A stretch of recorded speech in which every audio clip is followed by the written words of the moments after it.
Hello everyone, we're back again. Let us continue on searching for clues about the incident.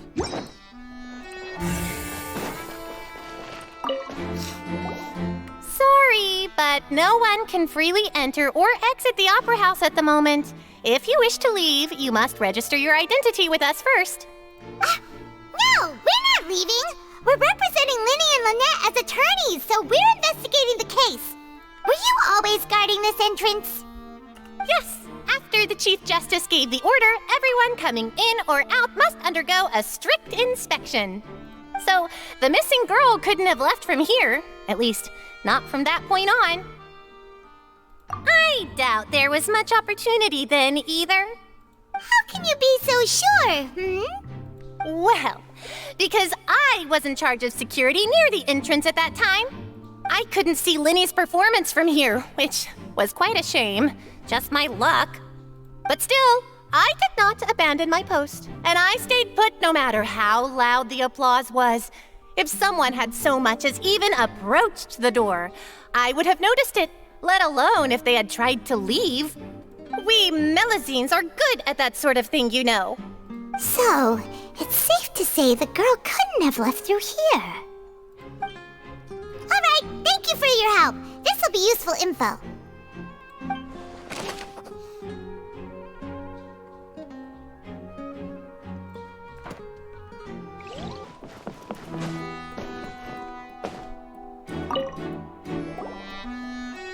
The investigation team has some new findings.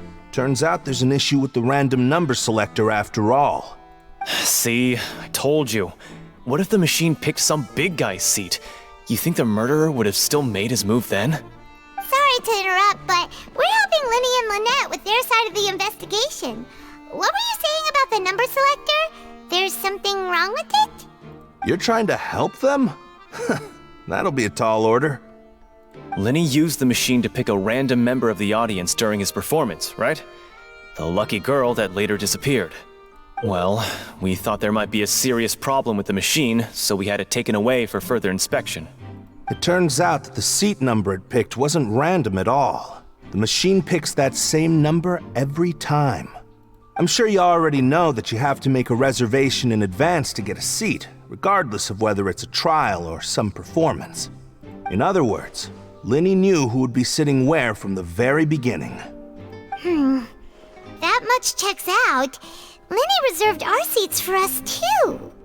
Bet you see why I was saying it'd be tough to make a case for Linny. Even though it's bad for Linny's case, Paimon had better write it down.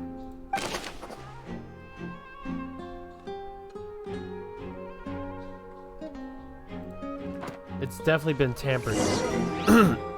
We've checked everything of note here at the performance venue. Paimon wonders how Linny's discussion with the guards is going. Let's go see, shall we? Ooh, things are getting interesting, huh? We're about to see how magic is made. Understood. Then I will be going with you. Just so you're aware, I will be monitoring your actions and making notes as necessary. Very good. Thanks for being so agreeable. I'd pull a rose out of my hat as a gift for you if I could. You may spare the pleasantries. I'm just doing my job. You've arrived. Who's this? Me? I'm Spina di Rosula's guardian angel. If you've got a problem, I've got the firepower. Sorry, I got a little carried away there. Call me Navia. I'm a partner of theirs, and will be helping investigate this whole situation. And these are my companions. Would you mind if they join as well? Fine by me. Oh, new helpers? I would be most grateful. Well, let's just say we're tagging along. It's not every day you get to see the secrets behind magic performed on such a large scale. I appreciate your kind interest. Come with me. We'll be heading below stage. Huh? Below stage? Yep. Yes, a world of secrets is hidden beneath this magic box, prepared specifically for this switcheroo trick. But before I reveal everything, you should have a look first. Notice anything strange here?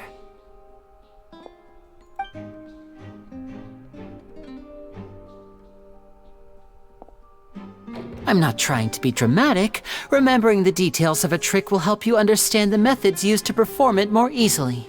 Huh. Weren't there balloons and other decorations here? Where did all that go? Ah, good eye. That said, you're still far from discovering the answer. The back? You mean the inside of the door? What's different about it? Paimon didn't notice anything.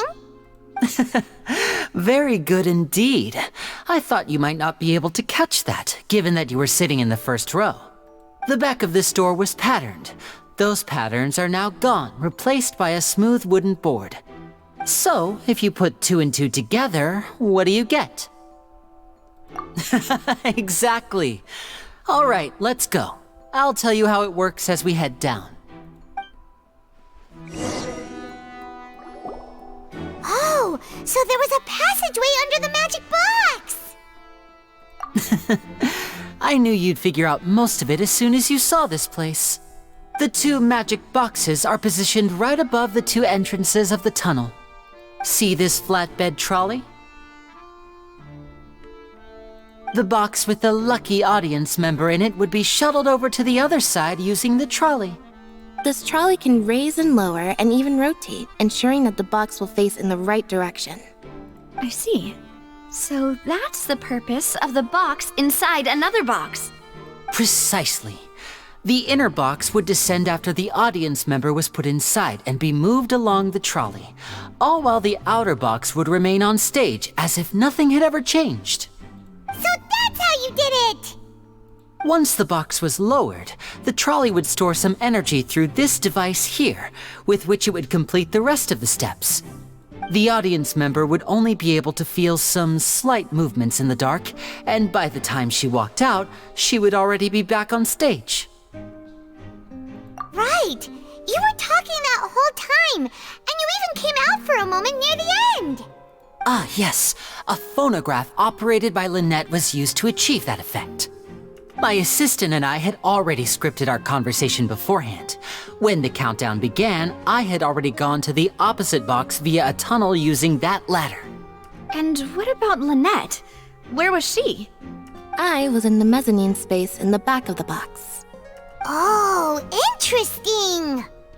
That's how we were able to coordinate Linny's lines with the assistant. And, by the way, I was the one who walked out of the box at the end. I mean, we are twins. All it takes is a change of clothes and no one can tell who's who. And that's my favorite part of this trick. Only Lynette and I can perform it. So that's how it all worked! Wow, every detail you revealed was more amazing than the last! Lynette would briefly walk out of the box and then go back in, jumping into the tunnel and escaping before the box on the trolley could finish ascending. And then I walk out of the other box in the audience area, and the trick would be complete. The operative word here being would. But as you saw, Cal was in the box, not our audience member. She, on the other hand, mysteriously vanished. We really don't know how that happened. If not for that interlude, this would have been an astonishing trick. I probably never would have figured out how you pulled it off. And yet, to think that someone was able to use this magic trick to commit a crime. Could we have a look around? I think we can come up with some more leads. This is the scene of the crime, so Linny and Lynette are not permitted to stay here. I'll escort them back up. Yes, of course. No need to be so strict now. I won't disappear into thin air, you know.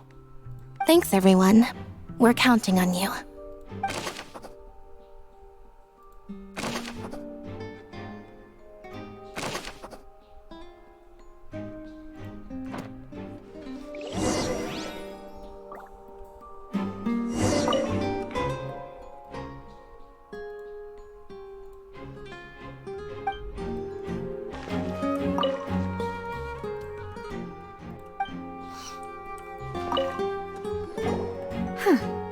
What's this?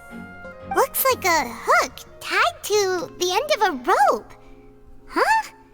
There's all kinds of odds and ends here. Perhaps it was a prop for a different trick. But why would it have been left here? Whatever it is, let's make a note of it first.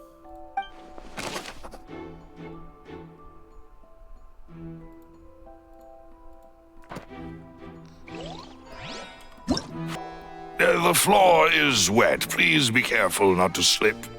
Speaking of which, why would there be water here? Oh, Paimon knows! It's one of those tricks where you pour water into a jug and then flip the jug over only for the water to disappear? And here's a broken vase. Huh. Did the trolley knock it down while moving? That can't be. The trolley moves along tracks from start to finish. It couldn't have hit the vase at this distance. Let's note this down too and think about it later.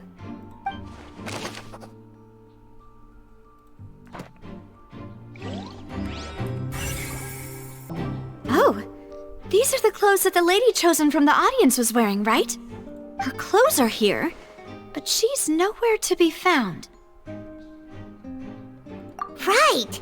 And do you really need to do that if you're kidnapping them? Ugh, this is so confusing. Paimon doesn't want to be a detective anymore.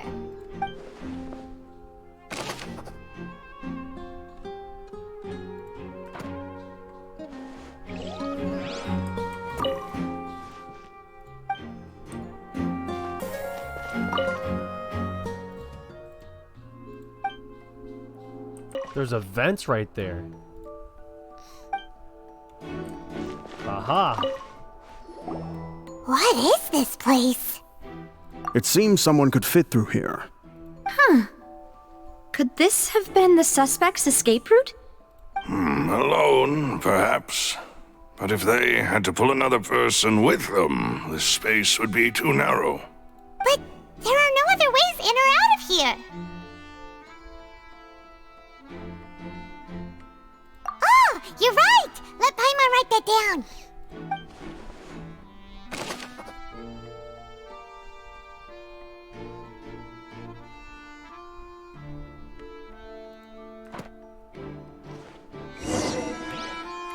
Seems we're just about done investigating down here. Yes, let's head back up. Yeah, there's like... There's the hook here. There's also the vent over there, which is a big clue, I think.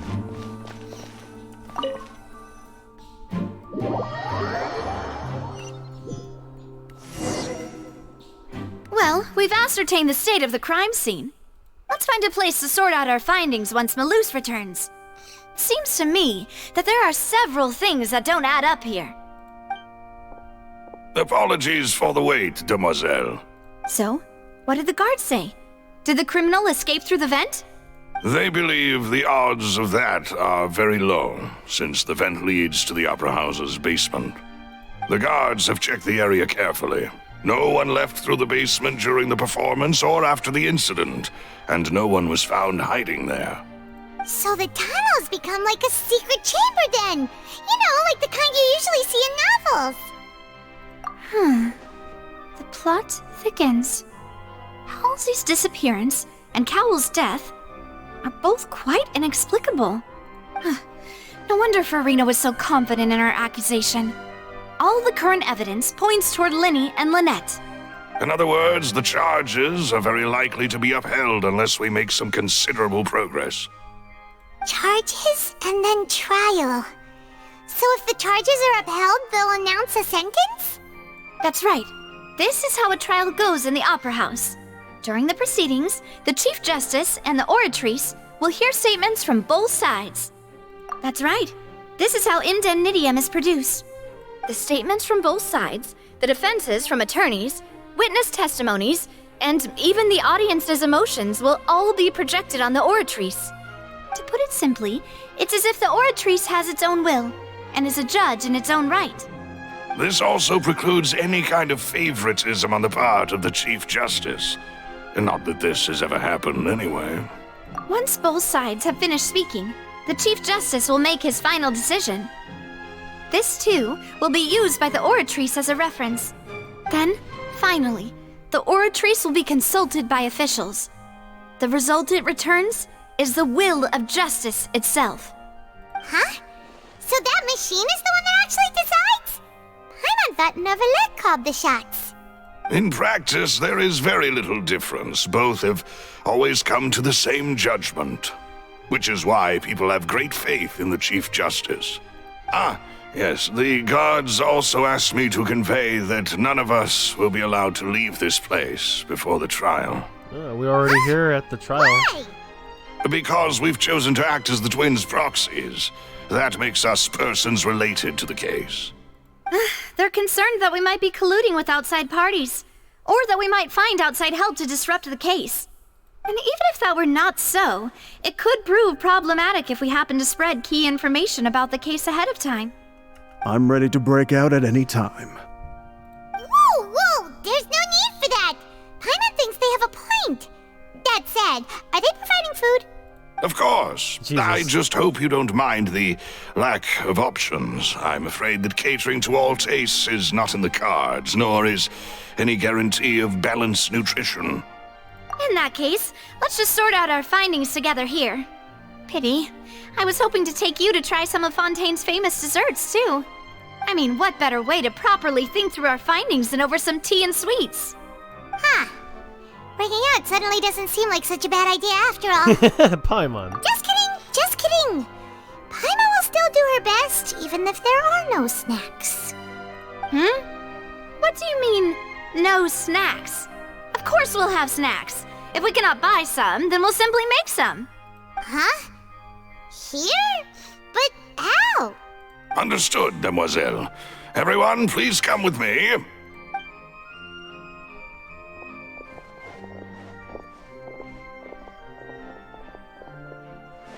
Wait, you're carrying a portable stove with you? Yes, I must be prepared to meet the Demoiselle's baking needs whenever the fancy strikes her. I have eggs, sugar, and almonds at the ready. Good work, you two. Then I'll get to it. Please sit tight for a moment. You'll get to taste my awesome snacks soon enough. These three are quite the interesting group. Must be a Spina de Rosella thing.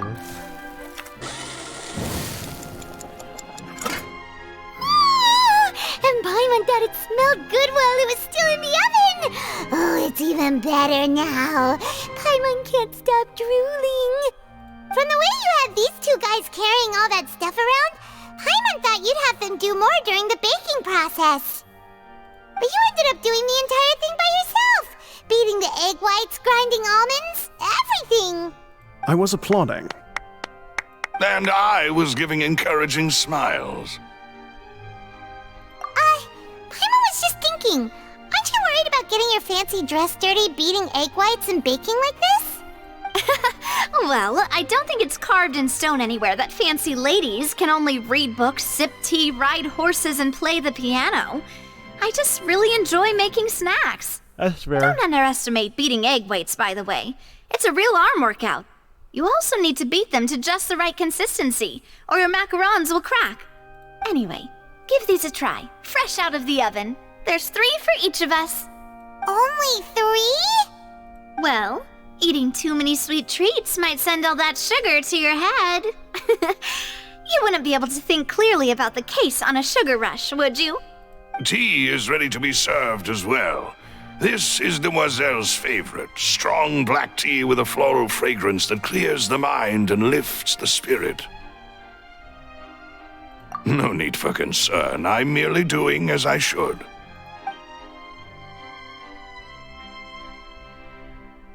All right then. Down to business. As Paimon mentioned previously, the tunnel seems to be something of a secret chamber. However, we can assume that Linny and Lynette were not alone within it. Some criminal also occupied its sealed confines. The magician twins could have committed the crimes, of course, but they lack any logical motive. Exactly! Why would they do such a thing right when everyone was watching? The flower vase and the thud we heard during the performance could indicate some altercation between Halsey and the criminal in the tunnel. resulting in the shattering of the vase, the discarding of her clothes, and her abduction. Perhaps the criminal thought that since she was chosen from the crowd, she would be too easy to identify if she was still wearing the same clothes. Paimon thinks that makes sense, but the real trouble is... True. None of the clues we found thus far support the existence of this third person. But the only people left to consider are both technically victims, whether it's the missing girl, Halsey, or poor Cowl. Huh. Could Halsey have secretly made modifications to the magic props in order to murder Cowl before making her escape? That's right. And even if she had tampered with the setup, she would need to understand the entire trick to pull it off. Nor does she have any motive. The guards said that she has never had any dealings with the Magic Troop's members. Were we not thorough enough in our search? From the sound of things, this is turning into an impossible case. Your macarons are amazing though, Navia. They smell great! They're nice and crisp and super sweet! They are my specialty after all. And I see you've already had 5 of them. What? 5? Oh, that can't be right. Paimon only counted 3, honest! Please don't worry about it. At my age, a few less sweets might actually be a good thing. No. Being greedy is one thing, but Paimon knows how to count. Besides, Paimon knows that if she ate too many, then others wouldn't have enough. Wait, even you don't believe Paimon? How could you? If Paimon ate those 2 extra macarons, then may they turn into stone in her stomach! All right, we get it. Well, I suppose one of us might have gotten too engrossed in our chat and eaten them by mistake. No big deal. Maloose, set up the stove again if you would. Huh? What are you doing? Making sure everyone gets 3 macarons, of course.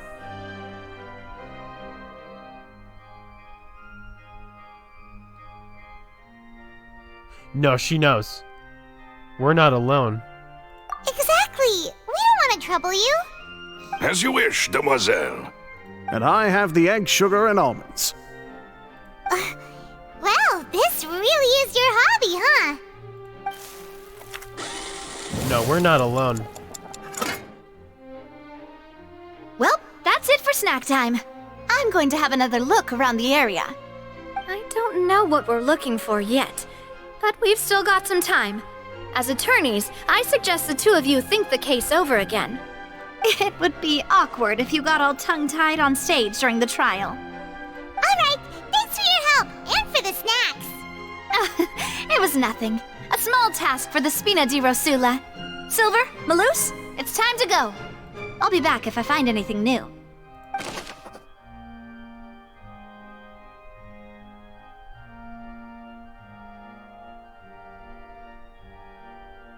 All right, it's time to put our heads together.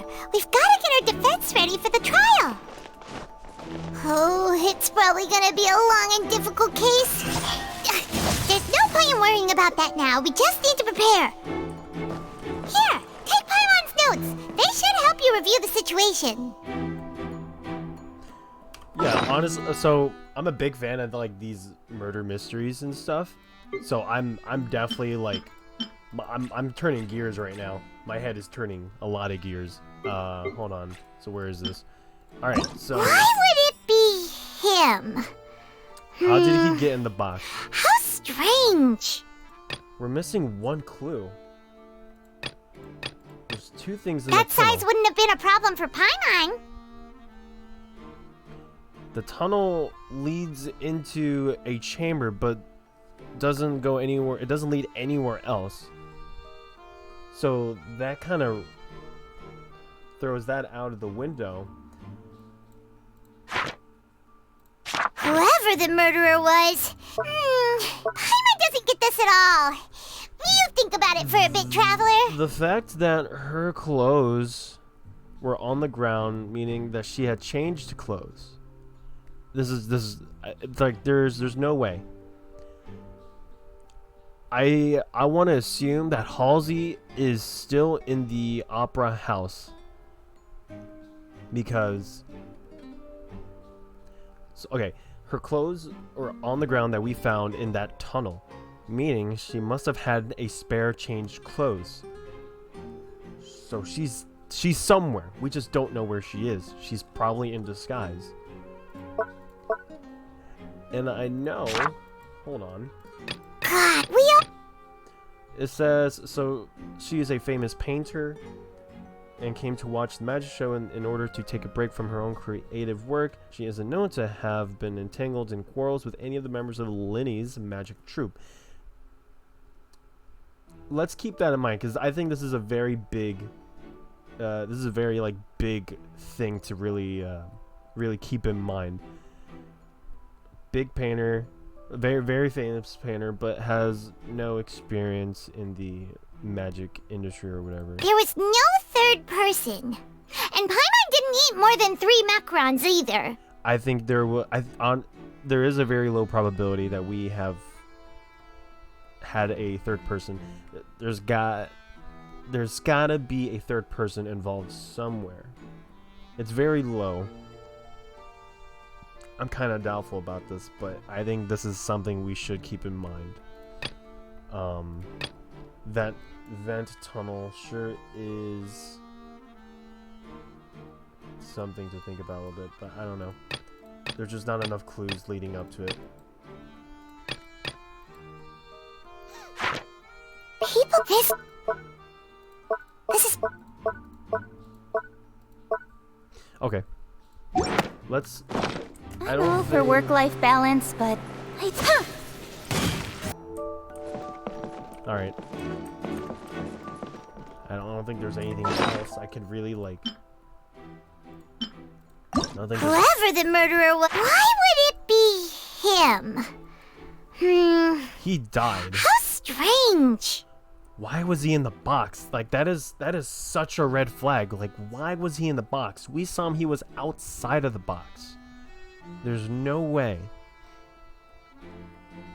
There had to have been a third person involved, but there's no evidence to really show that.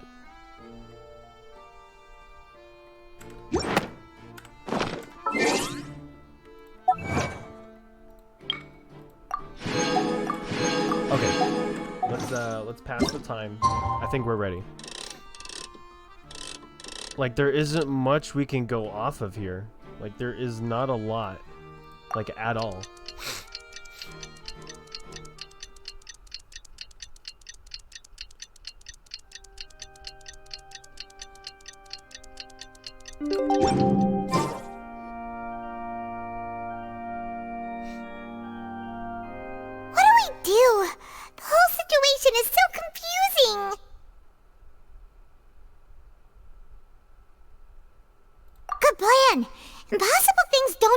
We'll get to the truth one way or another. Just relax. Even if everyone else suspects Lenny and Lynette, at least we will be supporting them from the stands. Besides, I doubt Farina understands any more about what happened than we do. Thanks, Navia. Well, we'll be going then.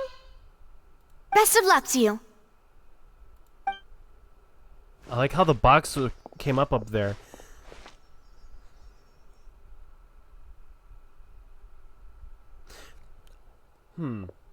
I wonder if Farina saw anything. Finally, you're back. Well, how did your investigation go? To be honest, you might be disappointed. No. We're already very grateful that you were willing to help. This is so hard. Well, now, don't you all look disappointed? We don't have enough evidence to prove. Don't tell me that your investigation came up empty-handed. Oh my god. That was to be expected, of course. The guilty can never produce proof of their innocence. But don't let that stop you. I shall be terribly disappointed should you, my most anticipated foe, concede so easily. Since both parties are present, I declare that the trial regarding the magic show incident is now in session. Firstly, in order for the audience to understand the causes and results of the incident, could we please have Mr. Linney explain the trick? Yes, of course. I will explain while Lynette demonstrates on stage. All the necessary items have been prepared.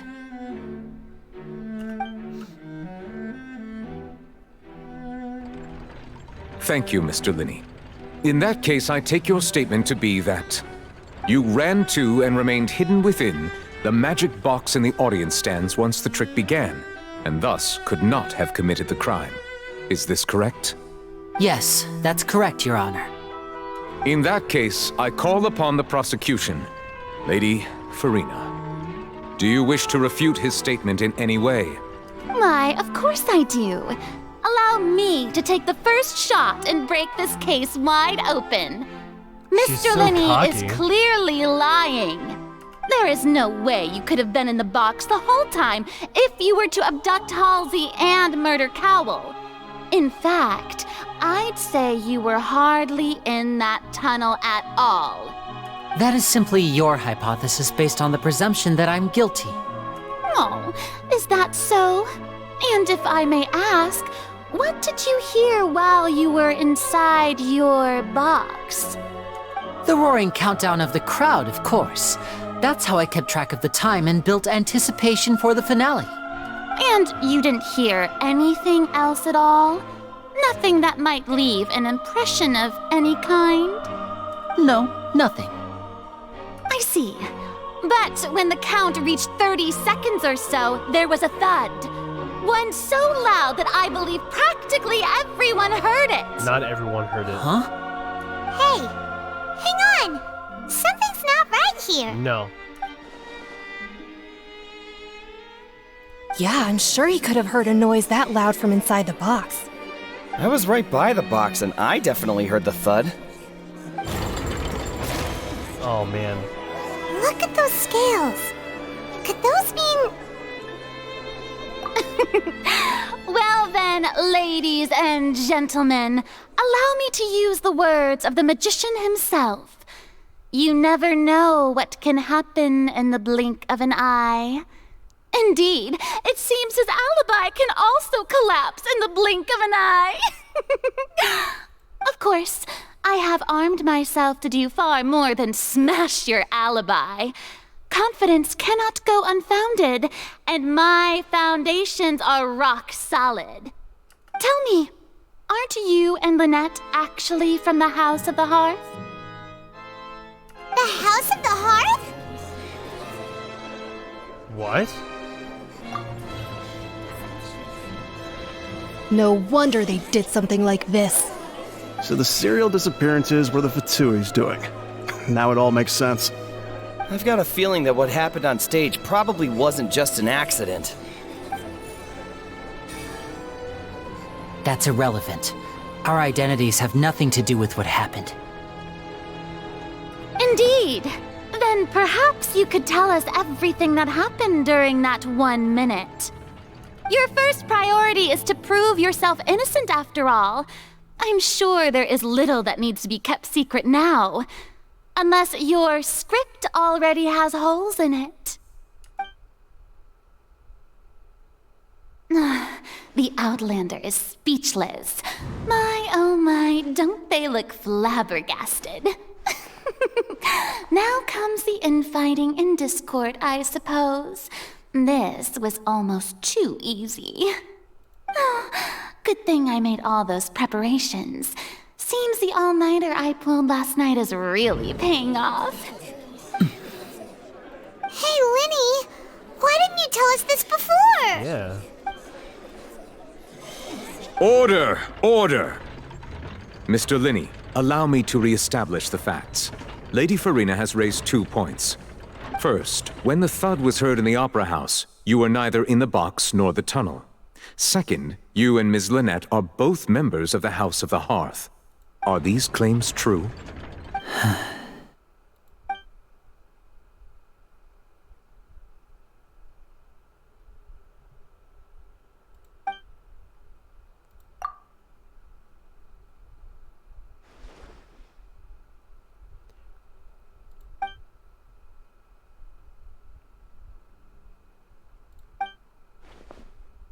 Please answer my question, Mr. Linney. I'm sorry.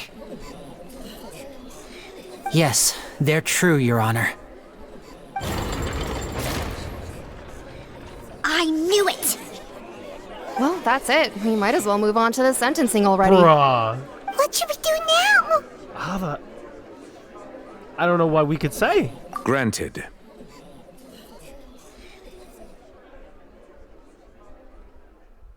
In that case, what is your request? Is that really necessary? They're already as good as guilty. The defendant deceived their own attorneys. What is there left to discuss? Order! Order, I say! Your request is reasonable, and we shall adjourn. This trial will reconvene in 1 hour. So you would stick to Mr. Linney's defense even after knowing what you do now? You certainly have more professionalism than I thought. In that case, my dear audience, let's allow the joy of victory to steep for a little while longer.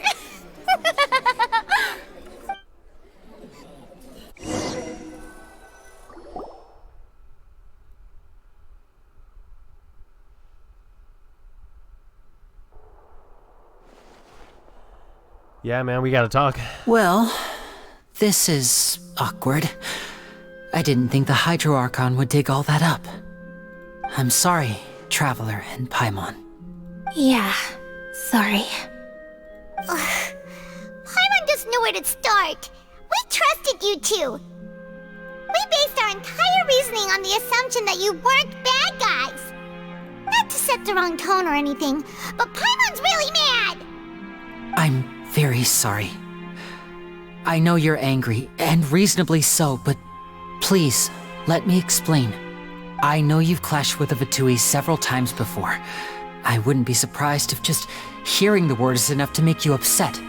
But our organization is very, very large, and the Harbingers have very different personalities and goals. Right now, we want to save people. As many as we can. That's right.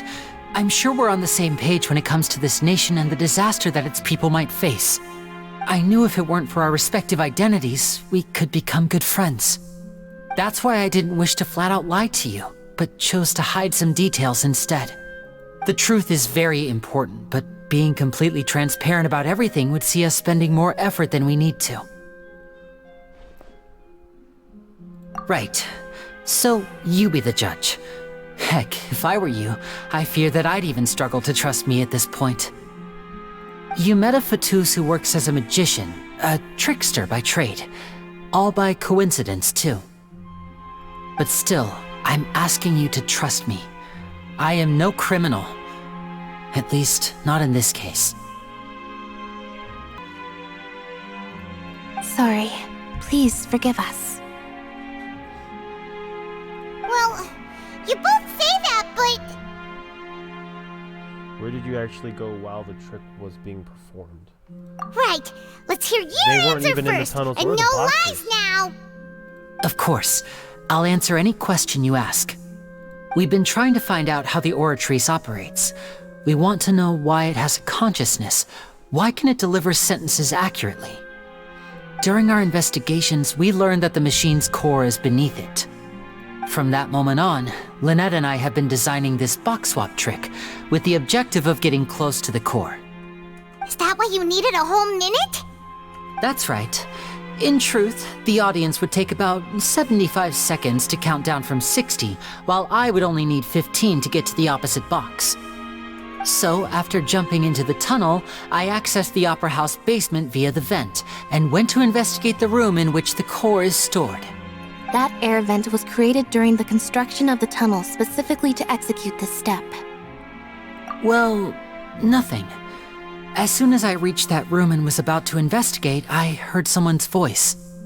Which should have been impossible, of course. I was quite certain that I was the only one in the room. That voice seemed to recognize me and tried to speak to me. I chose to err on the side of caution and retreated the way I came.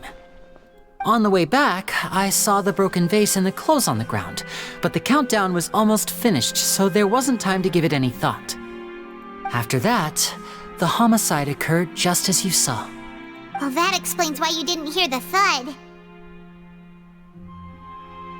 But why want to understand how Orchis operates. Because of that prophecy I told you about, of course. We must know all we can about this nation's secrets in order to deal with that prophesized crisis. That's the only way we can save everyone. So, there you have it. The whole truth. I swear, I didn't hide anything from you this time. It was never my wish to proceed under this cloud of mistrust either. But like I said earlier, you can be the judge. If you want to leave because you don't trust the Fatui, there's nothing I can do to stop you. Well, Traveler, you decide. Paimon will follow your lead however you choose.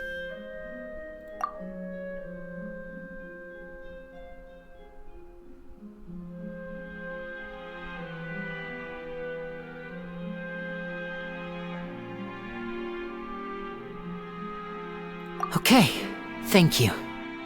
Thanks for giving us a chance. The current problem is that the scales are tipped pretty badly against you two. If we want to refute the Hydro Archon's accusations, we're gonna need a seriously watertight defense. Huh? Oh, Paimon thinks she gets what you mean. Lenny claims that he headed to the chamber containing the Orchis core upon entering the tunnel and did not witness the crime taking place, and thus did not hear the thud. The voice in the Orchis core chamber. Lenny claims to have heard a mysterious voice within the chamber that houses the Orchis core, within the Opera's house underground structures.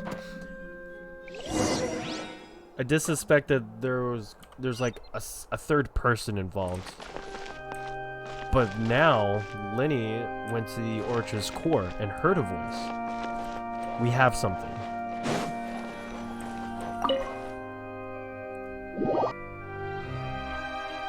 Both parties have returned to their positions. Let us continue the trial. When last we left off, Mr. Linney acknowledged the new evidence presented by Lady Farina as fact. Therefore, Lady Farina may continue stating her reconstruction of the events. That took long enough. Now then, if everyone would lend me their attention. At this stage, let's revisit that scene from Linny's perspective.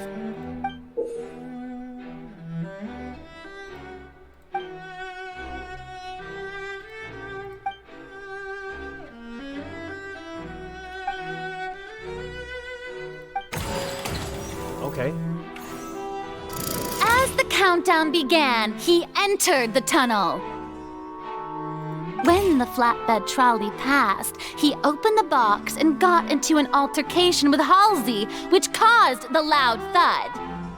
He did not realize that this sound could be heard by everyone in the opera house, which is why he claimed earlier that he could not hear the sound.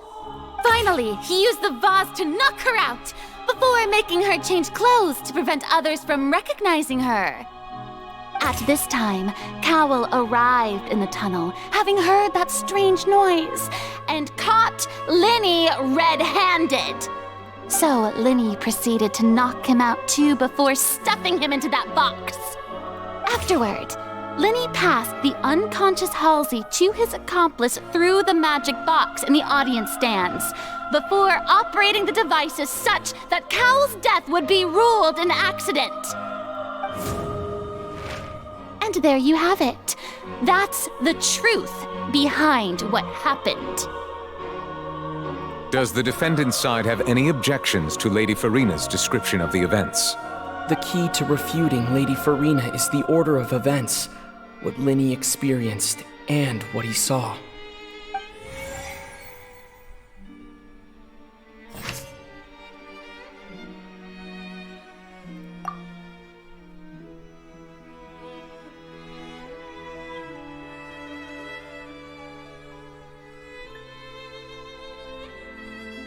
Linny claims that he headed to the chamber containing the Orchis core upon entering the tunnel and did not witness the crime taking place, and thus did not hear the thud.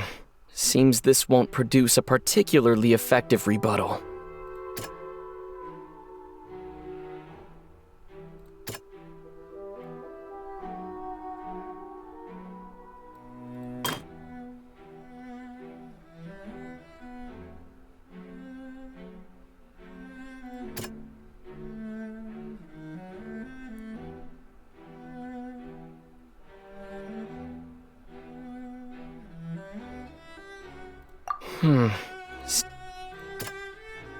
What the hell? Strange sound during the magic show. During the switching coins, there was an audible thump that many audience members heard. The loud sound that was Linny and Halsey fight, but Linny claimed that he heard nothing in order to hear the truth. So I'm going back here.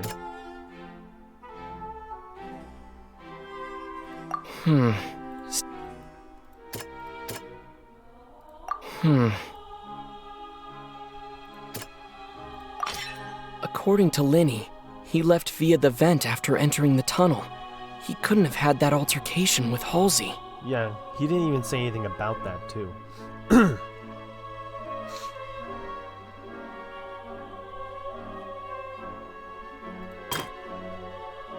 Linny knocked Halsey out using...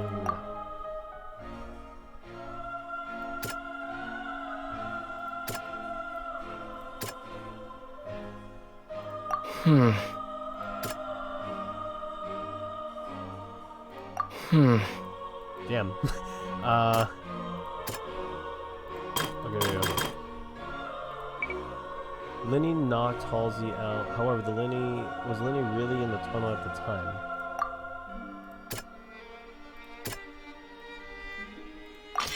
Linny went to the room that contains the Oratrice's core.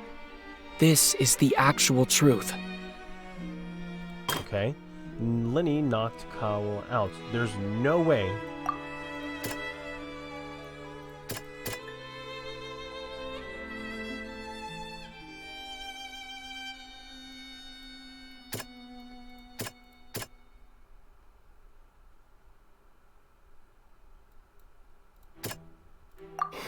No. Linny did not take part in the underground altercation. He only witnessed traces of the aftermath. There we go. Attention! Ace Detective Paimon has something to say! When the countdown started, Linny did indeed go into the tunnel. But he immediately used a vent to access the Opera House basement, which is where the underground core of the Oratrice is stored. Once he reached that area, he heard a voice in what should have been an empty room. Since he felt something was amiss, he returned immediately. The crime scene had already developed by the time he reached the tunnel again, and in order to complete the magic trick, he did not remain there for any length of time. Finally, he reached the surface, and that was when the accident happened from his point of view. Therefore, he's innocent! Suck it.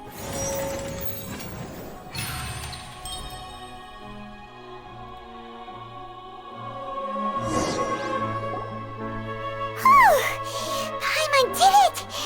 Paimon actually managed to say all that! Wasn't it awesome? In other words, you believe that he knew nothing of the incident? That's right!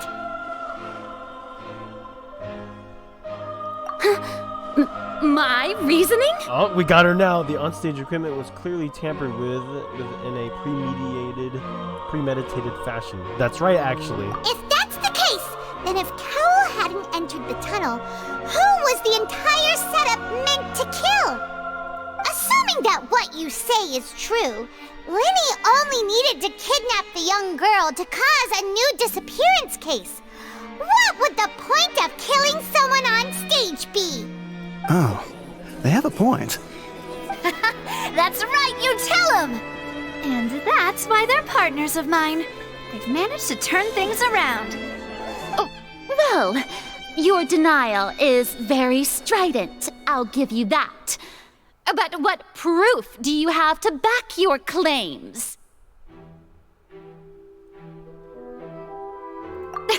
Of course I do. If he had been in the magic box the whole time, how could he have not heard that sound? Why do you ask? You're saying that he wasn't? He wasn't there to begin with.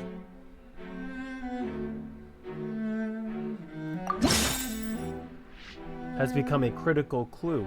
So, which evidence that Lenny wasn't in the tunnel when the crime took place?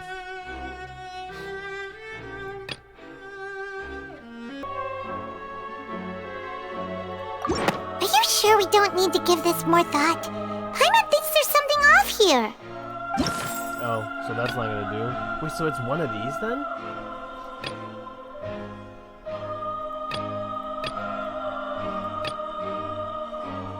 That's irrelevant. These are irrelevant. So it has to be one of these three. Damn, okay.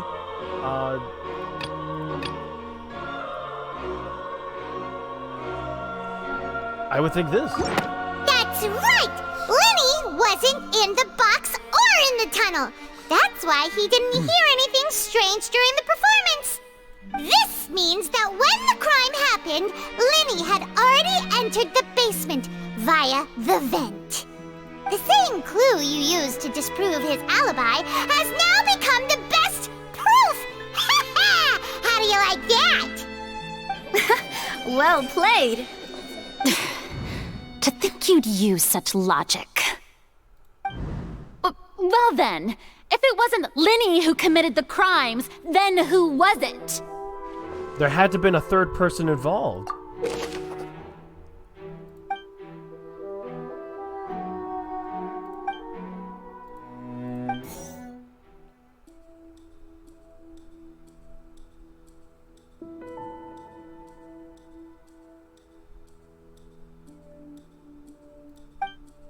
If Lenny is no longer under suspicion, only the other members of the troupe would have been able to tamper with the process. Lenny gave the detailed account of how the trick was supposed to work by using a box inside a box. The idea was for the box containing the audience member to be transported across via a tunnel underneath, and Lenny himself would also use this tunnel to get to the other side. Having changed her outfit, Lynette and her assistant would take charge of onstage interactions. The clothes belonging to Halsey, the lady who went missing, were found in the tunnel. The reason for this remaining unknown. Who was the person who could possibly have committed the crime? Could there have been a third person involved? Is that really a possibility? There had to be a third person. I'm calling it. Right there. Really?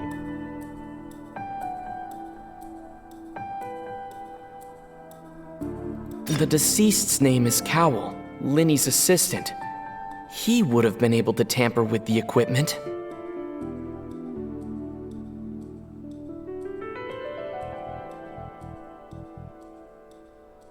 No way. No way, really?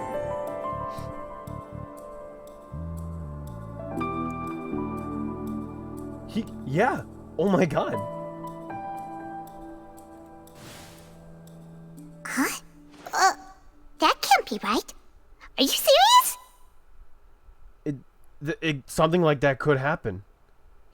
Technically, yeah. The killer was, in fact, Cowell, the deceased! Oh, is that so? How interesting! Let's hear your reasoning then. What I must do next is recreate the truth. What Cowell did, and how he went from would-be perpetrator to victim. No one entered or left the Opera House through its entrances. So where would the criminal have wanted to take Halsey? The deceased's name is Cowell, Lenny's assistant. He would have been able to tamper with the equipment. Halsey's clothing was in the tunnel, so there must have been some fear that she would attract attention. The sound we heard may have come from a clash between the missing Halsey and the criminal. The deceased's name is Cowell. Let's switch. This one... The sound we heard may have come from a clash between the missing Halsey and the criminal. Linny was not in the tunnel at that moment, which gave our criminal ample time. It would have been tough for both people to fit into that vent. They would likely have bumped into Linny as well. And then finally... The deceased's name is Cowell, Linny's assistant. He would have been able to tamper with the equipment. No one entered or left the opera house. Halsey's clothing was in the tunnel, so there... The deceased's name is Cowell. Halsey's clothing was in the tunnel, so there must have been some fear that she would attract attention. Yeah, but this is irrelevant, though. The deceased's name is Cowell, Linny's... No one entered or left... The deceased's name is... Ugh. Maybe the order was bad. Cowell's plan a situation inside the tunnel. How can we envisage Linny as having been able to interfere with the crime?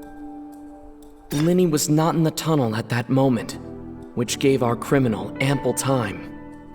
It would have been tough for both people to fit into that vent. They would likely have bumped into Linny as well. No one entered or left the opera house through its entrances, so where would the criminal have wanted to take Halsey? Oh man. No one entered or left the opera house through its entrances, so where would the criminal have wanted to take Halsey?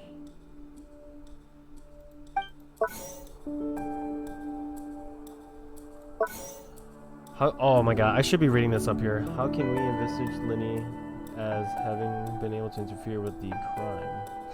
Linny was not in the tunnel at that moment, which gave our criminal ample time. That belongs there.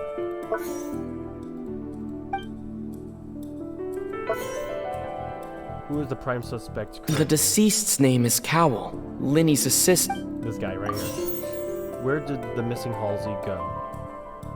Halsey's clothing was in the... No one entered or left the This one right here. Oh, it was the clothing? Really? Halsey's clothing was in the tunnel. I don't know, that made more sense. So there must have been some fear that she would attract attention. Oh, you know what? I should just be reading this more. Goddamn. Okay. Huh?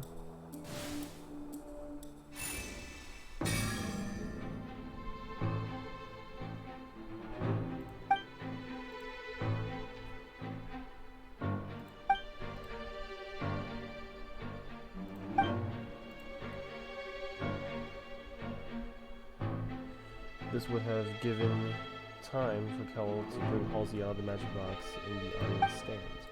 But according to Guard's testimony, no one entered or left the opera house. So even if he had taken her, there would be no means of exiting.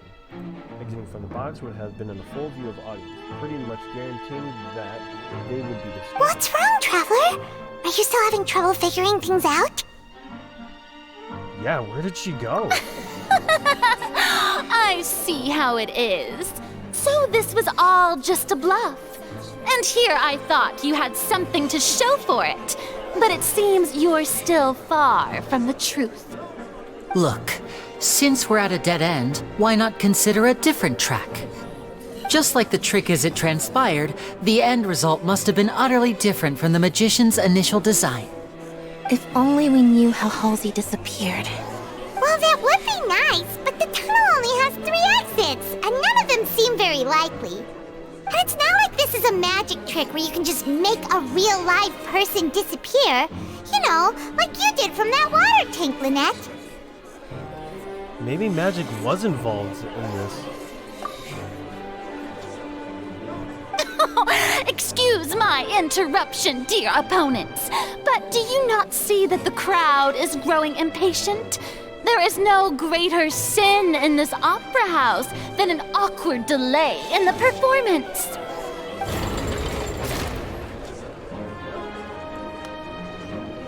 If the defense is unable to make further effective arguments, we will move on to the next stage of the trial.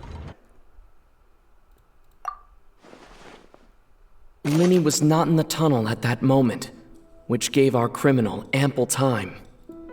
The sound we heard may have come from a clash between the missing Halsey and the criminal. The deceased's name is Cowell, Linny's assistant. He would have been able to tamper with the equipment.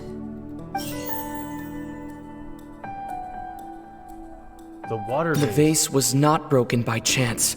It was used to cover important evidence. The water. I didn't even think of that. Oh my god. It wasn't an option, but no, this definitely seems more likely. Oh, Paimon gets it! It all comes together if Halsey disappeared instead of being kidnapped. Lynette escaped from the water tank, vanishing gradually and leaving only clothes behind. If there's a similar method where a person could be transformed into water... Oh, just a moment, please. I do hope you know how preposterous you sound at the moment. How could a person ever be transformed into water? This is reality we're talking about here, not some magic trick.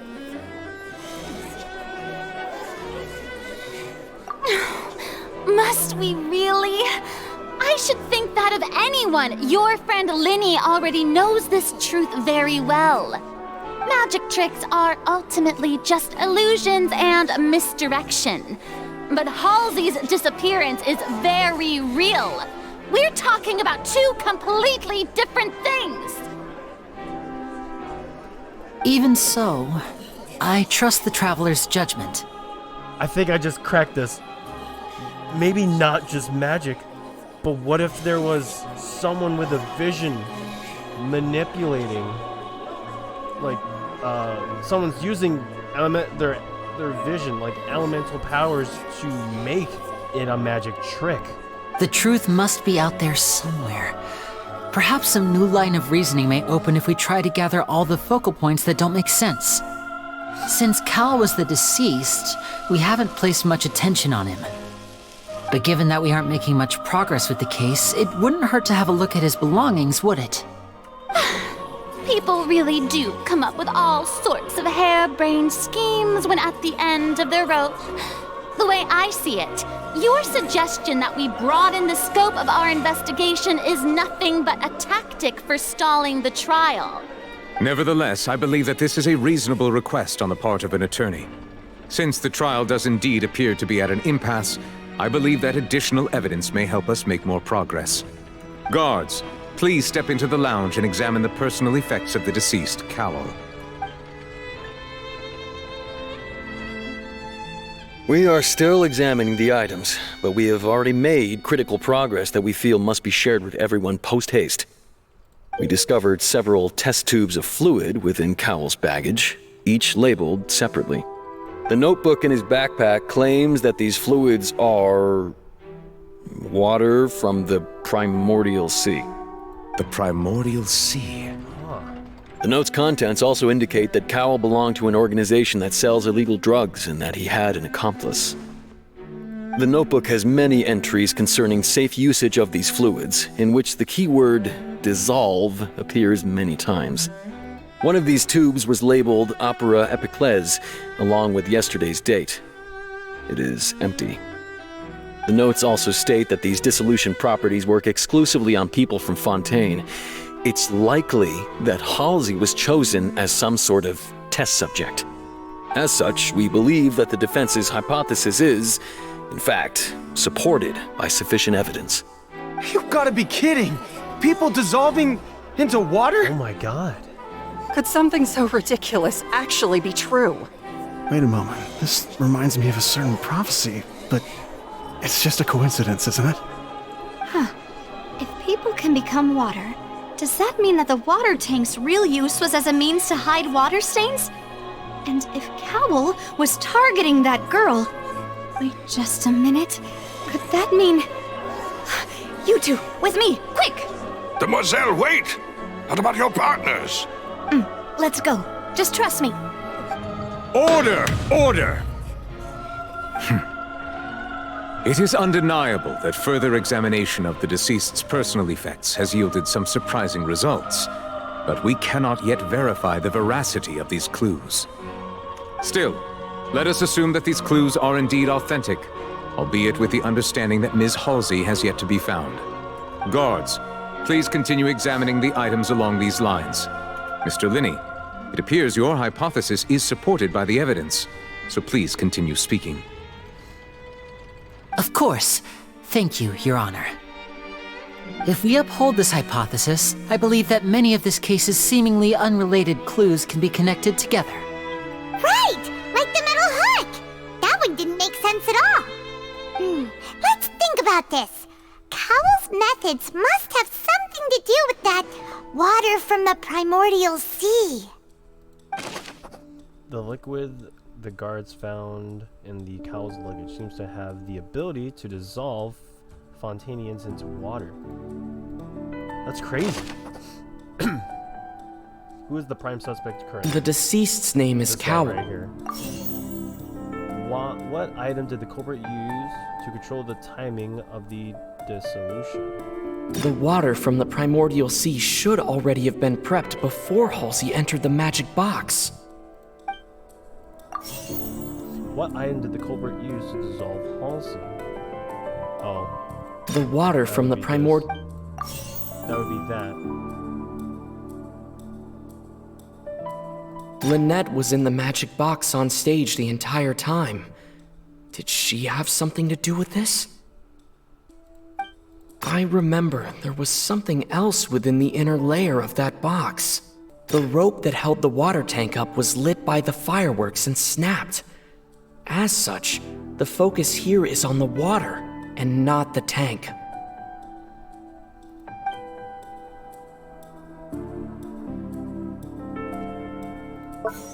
What item did the culprit use to hide the mechanism behind the crime?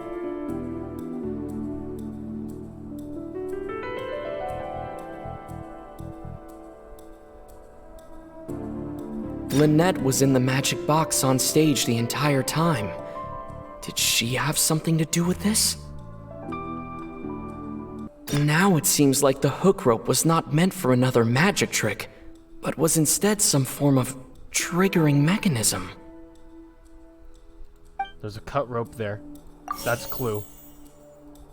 What item did the culprit use to control the timing of the dissolution? I remember there was something else within the inner layer of that box. Oh, I had it almost. Lynette was in the magic box on stage the entire time. Did she have something to do with this? No, I don't know. I remember there was something else within the inner layer of that box. The rope that held the water... It's this one. It's so obvious. Ugh.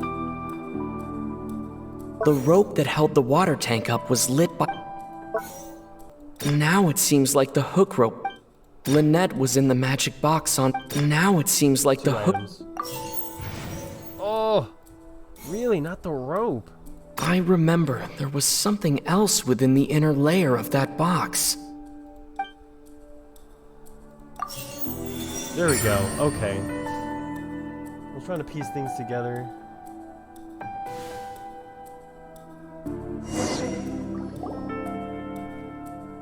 Ahem! It's Ace Detective Paimon's time to shine again! Jesus Christ. In the original plan, Cowell would tamper with the water tank rope and the number selector securing his target. When the magic box containing Halsey was lowered, the metal hook would retract gradually and pierce the balloon at the top of the box. When the balloon attached to the box popped, the water from the primordial seed inside it would pour down and dissolve Halsey. Afterward, Cowell would enter the tunnel and break the flower vase to conceal the water inside the tunnel, with the remaining evidence being covered up by the water tank on stage. But he encountered something unexpected in the tunnel, and wound up being fatally hit by the same water tank he meant to use to cover his tracks. Huh. That does make sense. It was a crime. It was like an accident. That actually links together a lot of the more confusing pieces of evidence.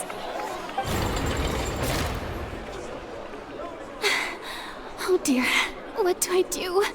Even I think they sound convincing now. Have I falsely accused an innocent person? What a humiliation.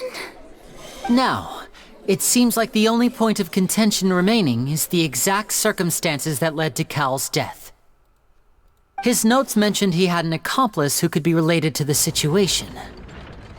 On that note, the guards have just contacted me indicating that they uncovered new evidence. Oh? I shall now invite him on stage to share it with us. Thank you, Your Honor.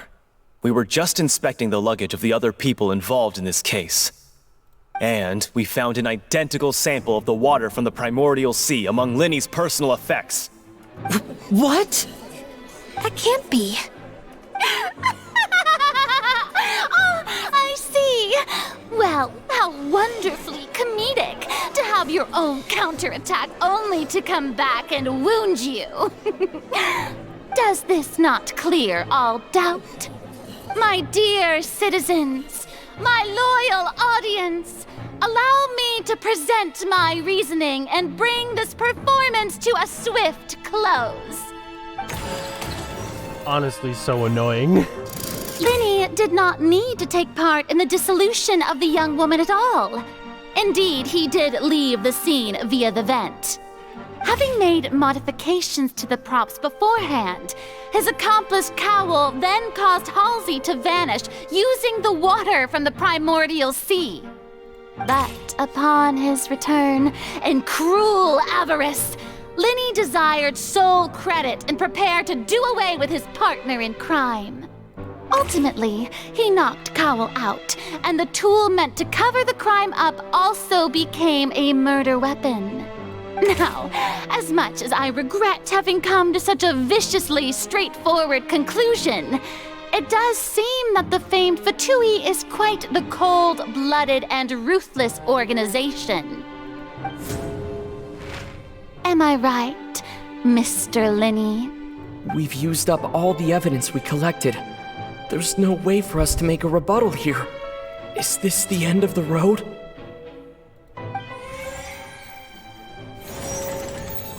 Oh my god. Oh no! Paimon can't think of anything either. It doesn't look like there's any way around this. Seems using the water as new evidence was too good a move. Oh, why did this have to happen now? I think we've all seen enough now, and we have ample witnesses to my flawless reasoning. I believe this is indeed the finale!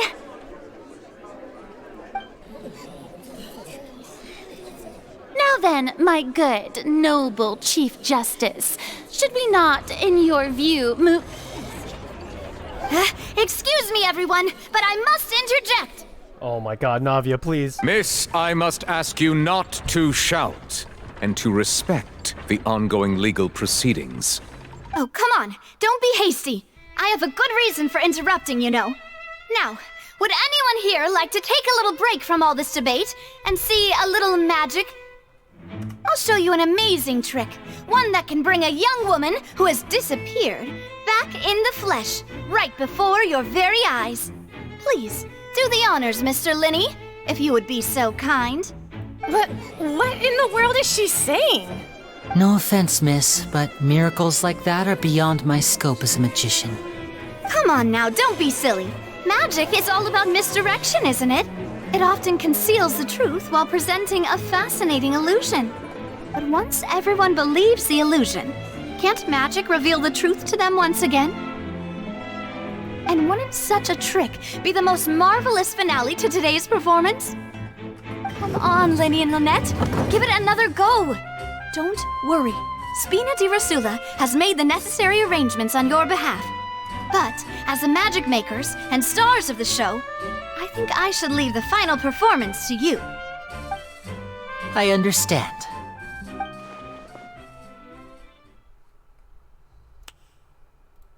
Voila!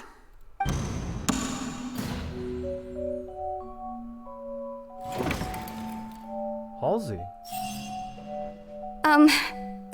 Sorry for the interruption. Wait, isn't that Halsey? So the whole thing about people dissolving wasn't true after all? To be clear, I'm only here because this person told me that if I testified, the merit of doing so would lessen my sentence. I was hiding outside this room listening to the proceedings because I was afraid that I would be the one put on trial. I was just feeling happy that no one had noticed me, and then before I knew it, she caught me. Who told her That'll teach you to underestimate us three. Where should I begin? I'm sorry. I'm the one who killed Cowell. I admit it. What? What? Why? Firstly, my name isn't Halsey. It's Lillian, and I'm originally from Mondstadt. What? I heard that Linny's show was gonna be a real thriller, but I missed the chance to buy a ticket, so I stole one. No. That's how I make a living. I steal stuff here and there. Oh my and gosh, she's I've the never thief been from caught earlier. before. But I was noticed at the harbor a few days ago, and I barely got away. Bro. Linny was the one who caught me in the act. Hey, no wonder you look familiar. So you were the thief. Liddy even mentioned that you were pretty skilled. Well, and I thought that would have been the end of it, but then the number selector chose me. He even mentioned the Fortress of Meripede. That's a prison, isn't it? So you can imagine how shocked I was. I thought he was on to me for sure. So I played along with the show while looking for an opening to flee, but then I got water poured on me for no reason, and then someone jumped into the tunnel to nab me. I wasn't going to take that lying down, so I knocked him out and stuffed him into the box. There was nowhere to run from there, though, so I had to change my clothes and hide in a box containing performance costumes. I slipped out after the first guard arrived at the scene and continued hiding inside the opera house. Can a person even hide in there? But I swear I didn't know that the water tank would fall down. Really, I swear it. Had I known that, just an I accident, wouldn't then? have put him in the magic box. I may be a thief, but I'm no killer. Well, that makes everything pretty clear now, doesn't it? This time, we need to tell the entire story from Lily-Ann's perspective. Alright, here we go.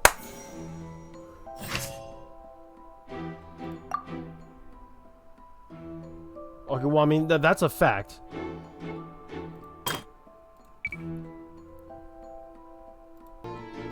Okay, Cowell planned to use the prepared apparatuses for the magic tricks to dissolve Halsey inside the magic box, as Halsey has appeared completely unharmed before all of our eyes.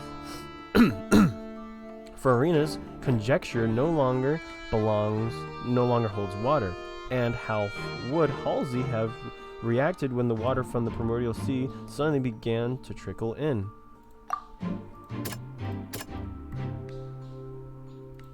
It's none of those. So this is fine. Linny wanted all the credit and glory and wanted to get rid of all his partners, as Halsey has appeared completely unharmed before all of our eyes. Farina's conjecture no longer holds water, but there is evidence proving that a fight did break out in the tunnel. That right there. The flower that's vase proof. was not broken to cover anything up, but it was smashed during the struggle between Lily-Ann and Cowell. Linny knocked Cowell out. That's not true. It was Halsey. Hold on.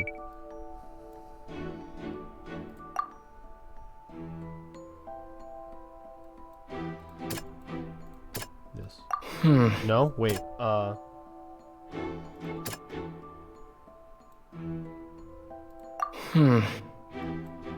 Wait, so there's nothing wrong there then.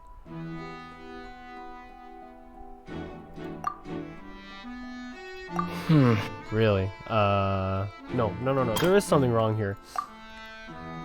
It's this, isn't it? Yeah.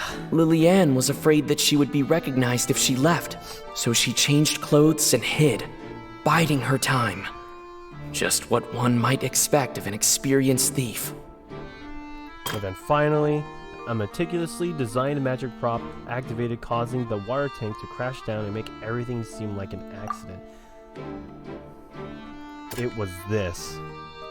No. Wait, was it really this? The random number selector?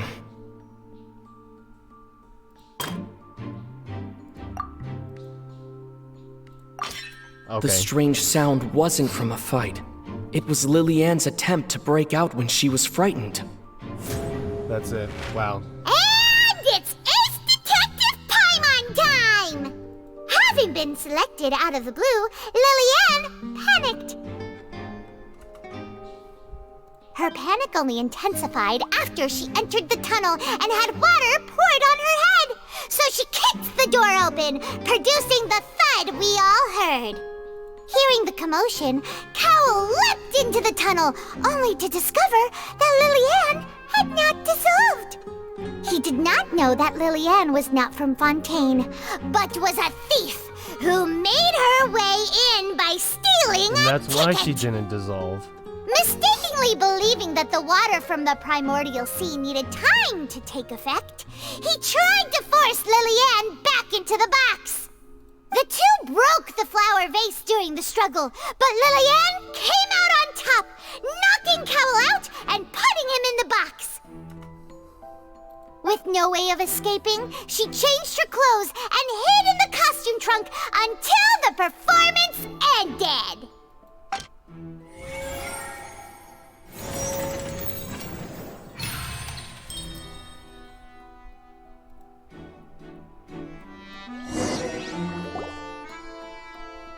She knew that she would have to go through guard inspection if she tried to leave afterward. So, she has been trapped in the Opera House these last 2 days. She had already become desperately hungry by the time we were chatting over macarons. So, she swiped 2 of them right under our noses. Talk about a sneaky thief. Yeah. At this point, all the events that happened in the tunnel have now come to light. Ah, so that's the whole story. Bravo! Bravo! Now then, Lady Farina, do you wish to speak against the defense's statements? Well, I mean, there's nothing else you could say. She already Please came out, answer too. the question, Lady Farina. Also, if I may add, the trial has not yet ended. As such, I request that the prosecution not leave the room before the proceedings have concluded. What? Are you reading my mind now? She's super embarrassed. No. I have no further arguments. I admit defeat. But really, could you at least have left me with some dignity? Wow, look at that! She's like a deflated balloon now. If there are no objections, then as the Chief Justice of Fontaine, I shall once again repeat the full sequence of events. The actual perpetrator of the serial disappearances, Cowl, selected his next victim from the audience reservation list. With some modifications to the selector, he could ensure that the pre-selected young woman would be chosen. To cover up any evidence while committing the deed, Cowl thought of allowing the water tank to fall, which would conceal the water left behind after the young woman was dissolved.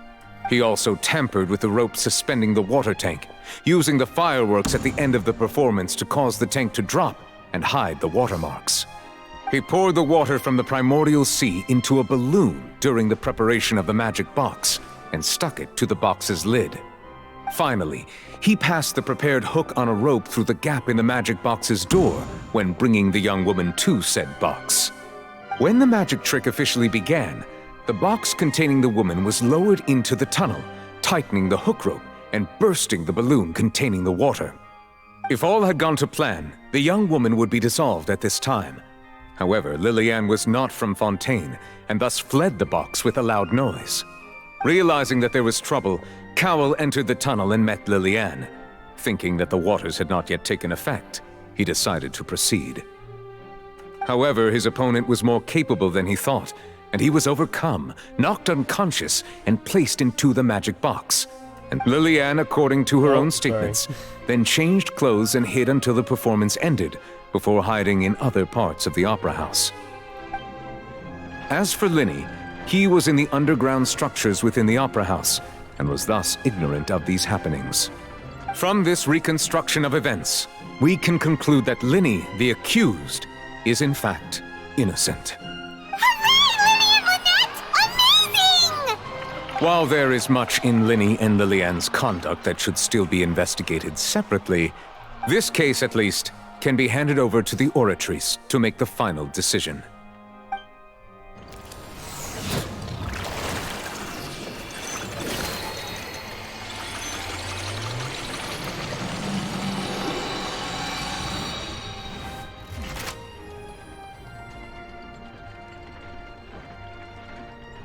As such, Linny and Lynette are officially declared not guilty.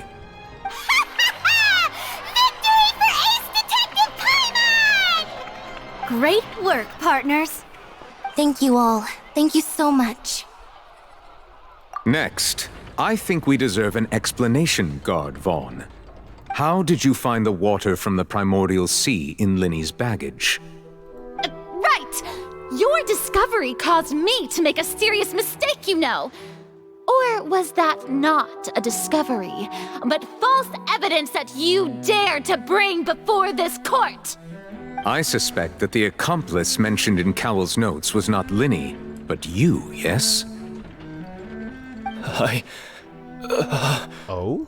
I'm sure you know what you must do to lessen your sentence. Speak quickly! Unless you want to earn yourself a one-way ticket to Coupon Town. I was just following orders. We were supposed to place blame for the serial disappearances onto Linny, and thus cause suspicion to fall on the Fatui. The higher-ups said this was the best opportunity to do so.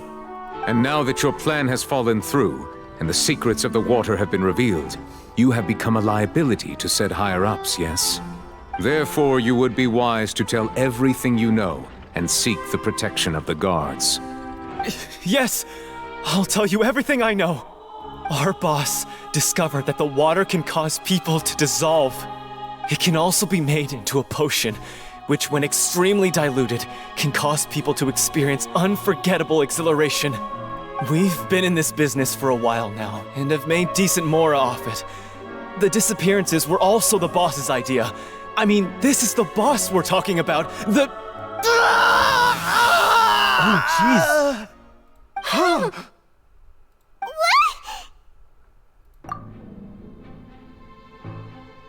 And now he can no longer talk. Such ruthlessness. I shouldn't have expected any less of them. An outrageous act. All present, please submit to inspection immediately. Oh, we got the big robot-looking ones. The gears.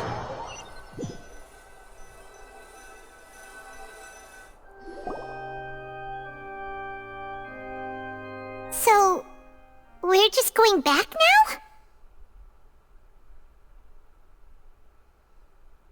That's true, but... Traveler, Paimon! Please wait. Linny... I know you may not want to speak to me right now. Maybe you don't even want to look at me. But still, let me thank you again for defending me to the end, even after you learned that I'm a member of the Fatui.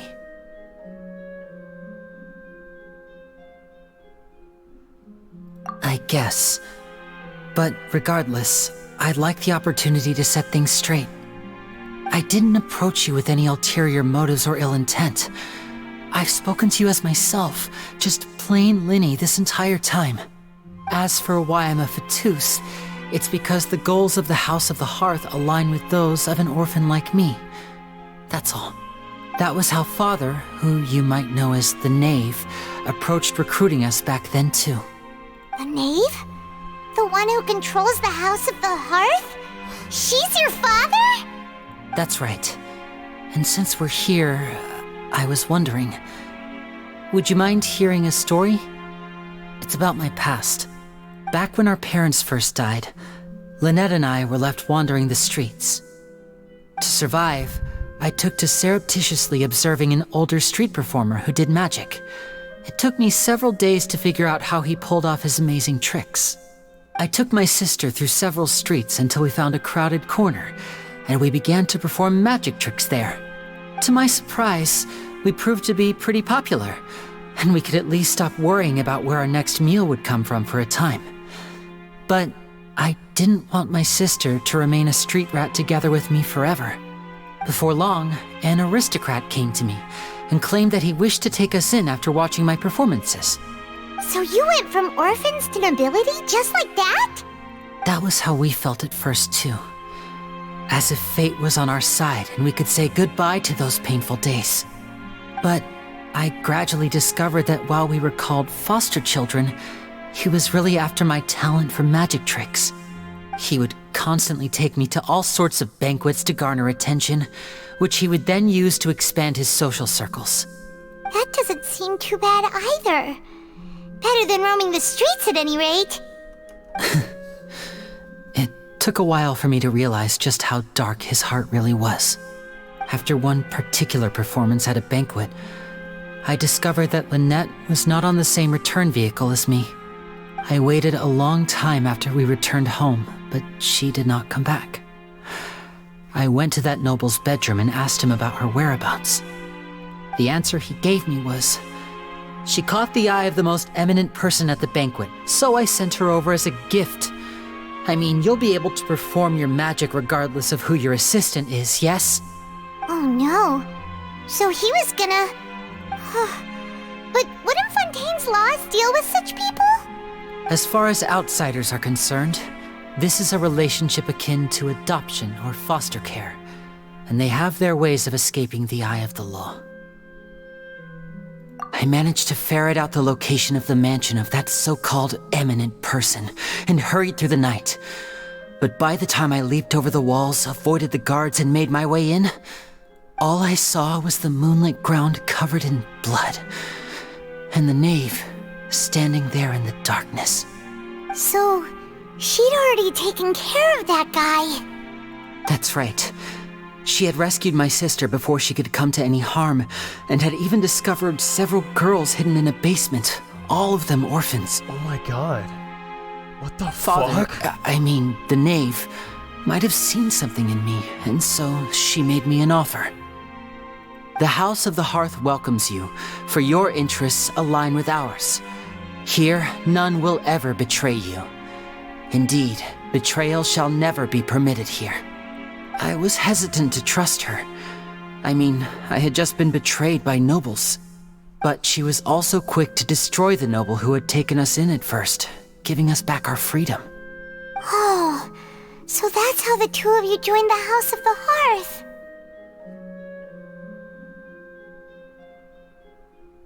She has her own plans. She has gained permission from the Tsaritsa to first use the Gnosis' power once she obtains it. She plans to use it to find a way to break the prophecy and save Fontaine. So, she believes in that prophecy too? That's right. The whole House of the Hearth is currently working to combat that crisis. Today's case has also proven that people from Fontaine can indeed dissolve into some sort of water, thus further supporting the prophecy. All of us house members here, Lady Arlecchino herself included, are from Fontaine. We won't give up on defending our homeland. To us orphans, the only connection we have left to this world, apart from our family, is our homeland. So, from small deeds like distributing magic pockets to huge schemes like stealing a Gnosis, everything is aimed at dealing with that prophecy. It's all right. I understand. The only thing I can do is relate all this to you. I just hope you can understand that even as a member of the House, I have never stopped making my own decisions, and that I believe what I'm doing is right. If you should need anything at all in the future, feel free to find me. I will do my best to help you, as plain Linny.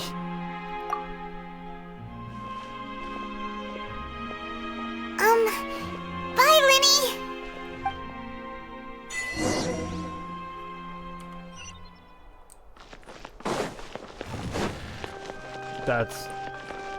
That was really fucking dark. Oh my god. Hey there! was with the disappearing act you pulled right as the trial ended. Were you looking for us, Navia? Well, this whole thing isn't exactly over, is it? I do feel that we're getting closer to solving the serial disappearances case, though. Don't you think so, too? Huh? What's wrong, my dear partner?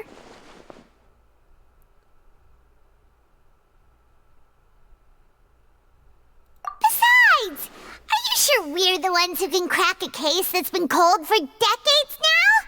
And given that there's new evidence from the trial, there should be a trail of breadcrumbs for the Hydro Archon's people to follow now, right? Ah. I see. Well, I won't lie.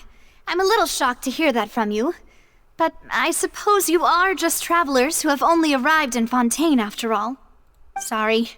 I might have been too presumptuous. Don't say that, Navia. Ah, and we were having so much fun investigating with you, too. It was like having new waters flowing into a stagnant mire, causing new hope to spring forth, and the reflection in the murk to become clearer.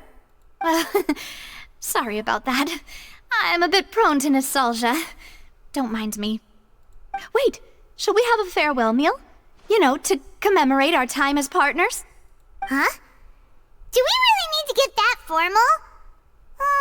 Well, guess you really did treat us as partners, huh? Well, I'd just like to have a proper ending to every important memory. That way there are no regrets later. Anyway, it would just be a meal, so it shouldn't take up too much of your time. You don't have to twist Paimon's arm. If Boss Navi is treating, count Paimon in! Oh, wonderful. In that case, why don't we return to the Court of Fontaine and head to the Hotel de Boer? I believe we'll make it just in time for dinner. All right then, let's have our farewell meal! And that's it. That's the end of this Archon quest.